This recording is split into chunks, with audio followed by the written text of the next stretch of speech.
ദൈവമേ ഇതെവിടെ എത്തിയ എന്റെ ആറ്റുകാൽ ഭാസ്കര. അങ്ങനെ ഒരു ദൈവം ഇല്ല, ഇത്തരം സന്ദർഭങ്ങളിൽ ഇല്ലാത്ത ദൈവത്തെ വരെ വിളിച്ചു പോകും.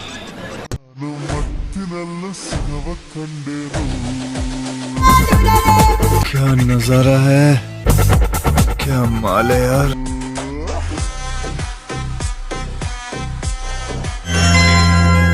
ഇവളാള് കൊള്ളാമല്ലോ. ഏതായി കുട്ടി? ഏതാന്നറിയില്ലെങ്കിലും ഇഷ്ടായി, ഒരുപാട് ഒരുപാട് ഇഷ്ടായി.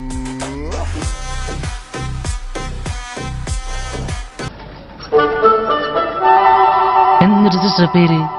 ബ്രാഡുല. ബ്രാഡുലേ?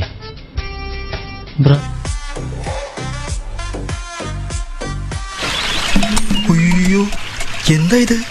ഏത്? ഇത്രയും വേണ്ടായിരുന്നു. അല്ല, ചോറ് ഇത്രയും വേണ്ടായിരുന്നു പറഞ്ഞതാ. അവിടെ എവിടെ എത്താത്ത 1.5 മുഴം തുണിയും ചുറ്റിക്കൊണ്ട് നാട് നീളം ഇറങ്ങിക്കോളും. നിന്നെയൊക്കെ കണ്ട ആർക്കാടി ഇളകാത്തത്? പിന്നെ സ്ത്രീപീഡനൊന്നും ബോർഡ് നോക്കി ആണുങ്ങൾക്കെതിരെ സമര സത്യാഗ്രഹോട്ട് ഇറങ്ങിക്കോളും. നേരെ ചൊവ്വേ തുണി കൊടുത്ത് നടക്കൂച്ച, ഇല്ലെങ്കിൽ പരുന്നുകാരെ പോകും.